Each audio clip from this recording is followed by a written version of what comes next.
This is THV 11 News at 6. Don't ask me who's in charge because I'll give you an answer and it'll be very controversial.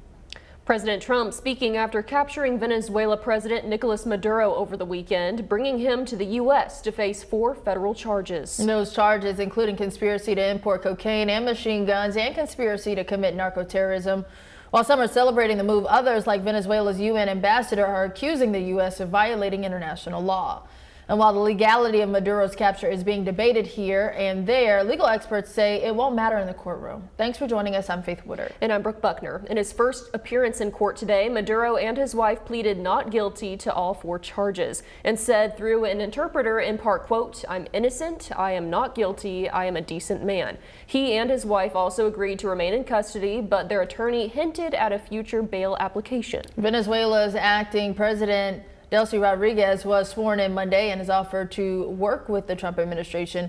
According to Arkansas Senator Tom Cotton, who chairs the Senate Intelligence Committee, the new government is getting all the resources they need. Congress has acted to provide the president the resources and authority that he needs to protect the vital interests of the United States, whether it's taking out this drug trafficker, Nicolas Maduro, who had contributed to the deaths of hundreds of Arkansans and hundreds of thousands of Americans, or striking Iran's nuclear facilities. He has the inherent authority under our Constitution to protect these American national interests, and as the chief law enforcement officer, to make sure that indicted drug traffickers face justice, whether they're indicted in Venezuela or indicted in the United States. Trump administration officials have finally briefed members of Congress, holding a meeting late this afternoon. Many Democrats in Congress criticized the operation and raised questions over whether they should have been consulted. The president said over the weekend that he feared members of Congress would leak news of the operation. It raises a difficult question of the balance of power. THV 11's Tanya Motorzitsky is in studio after talking with a retired general who used to help make those tough calls. Retired General Wesley Clark lives here in Little Rock after leading NATO during the Clinton administration and running for president as a Democrat a few years later. He is among those who say the operation crossed legal lines. General Clark says anytime you put troops on the ground, you need approval for that. He also does not think this is a declaration of war, but rather change the regime in Venezuela. And while Nicolas Maduro was indicted by the U.S. government for drug-related charges, they did have the right to pursue that. It probably violated international law. They didn't inform the Congress and get permission under the War Powers Act to do this, as the administration said they would. On the other hand, they did have a finding, I believe, which authorized them to do it through intelligence operations. The question of legality, Clark says there's another concern. He believes other countries are now watching closely to potentially do the same, and adds the Trump administration could be eyeing similar actions elsewhere. Back to you. Thank you, Tanya. Outside the courtroom and across South Florida, reaction to Maduro's capture has been sharply divided.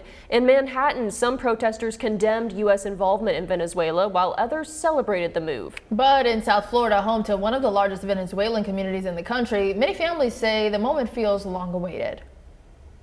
We think that we have gotten an important first step toward this transition to democracy. As a Venezuelan, we are very, very much thankful to President Trump for this commitment. Protests took place outside the courthouse in New York today, and similar demonstrations with people on both sides have taken place since in places like Baltimore, Minneapolis, and Charlottesville as well. Well, let's bring in Chief Tom Brannon. Tom, good evening. Good evening, the chief. The chief. The chief. I was like, is it missing a word it there? It threw you off too. It threw me. I was like, what is it? Oh no, the chief. Chief meteorologist, but the chief of the United States. I don't know, like the chief. Chief of weather around here. The I guess. chief. Yeah. Yeah, it was a beautiful day today with temperatures in the mid-60s. Tomorrow a little bit warmer, and we'll have to battle back a few clouds from time to time. Mild temperatures will be the story for a good part of the week, ahead of some rain and thunderstorm chances toward the end of the week. Gorgeous shot outside. You got the state capitol, and you can still see folks are heading home this evening on I-630. How about those temperatures? Well, this is what it's like. It's 59. We're down to 59. 61 Camden, 60 Fayetteville. So a mild evening if you're heading out. You'll just need a lightweight jacket or sweater, and not cooling off much. We will see some low clouds, some fog, possibly some drizzle develop later on tonight. Those clouds keep temperatures in the lower to mid 50s for the most part. Now looking ahead, again, we are expecting mild readings tomorrow, Wednesday, and even Thursday, with a few spotty showers and even a couple of thunderstorms Thursday. I'll give you the overall timing and even the likelihood of seeing a few strong storms in your forecast. All right, thanks, Tom. We're continuing to follow the ongoing frustrations between parents and the Jacksonville North Pulaski School District. Tension started to rise between parents and the school district's board after Harold Butchert was arrested for sexually assaulting 3 students in October, and parents were not notified until early December. Tonight, parents plan to address the school board again, and that's where we find THV 11's Catherine Rowley ahead of tonight's meeting. Let's back up to October when this incident was reported on October 8th. That is when a teacher at Bayou Meadow reported inappropriate behavior between Harold Butchert, who is a custodian, and 3 female students. The administration did not report to the district at that time. Again, on October 12th, it was reported. And then again, after the 3rd report on October 16th, that's when the district was notified about the inappropriate behavior. And the custodian was then removed from school grounds on the 17th. A Pulaski County investigation was also opened on the 16th as well. The parents weren't notified until December 4th. And it's caused a lot of concern amongst parents on transparency and protecting students when incidents like this happen, as well as notifying the families. They have come together as a coalition, a group of parents has, and what they've done is they've emailed the district a list of 19 demands asking for ways to improve trust in the community, restore that trust between the community and the school district, as well as help ensure that students are protected while they're at school, and also make sure that the district is governed effectively. That was sent on December 15th. Here we are, early January 5th. The school district has not responded to that email. Parents are frustrated once again, and they are now going to address the school board tonight at 6 o'clock. The meeting is just underway about the frustrations and about what they call the lack of communication between the parents and the district. We'll have more tonight at 10 on what was said and how parents are feeling after tonight's meeting in Jacksonville. Catherine Rowley, THV 11 News. Catherine, thank you. Arkansas farmers have a new way to claim sales tax exemptions on certain farm purchases without filling out paperwork at the counter, as the state is rolling out its new farmer's state tax identification card. The purpose of the tax ID card is to save time for farmers and make purchasing equipment easier.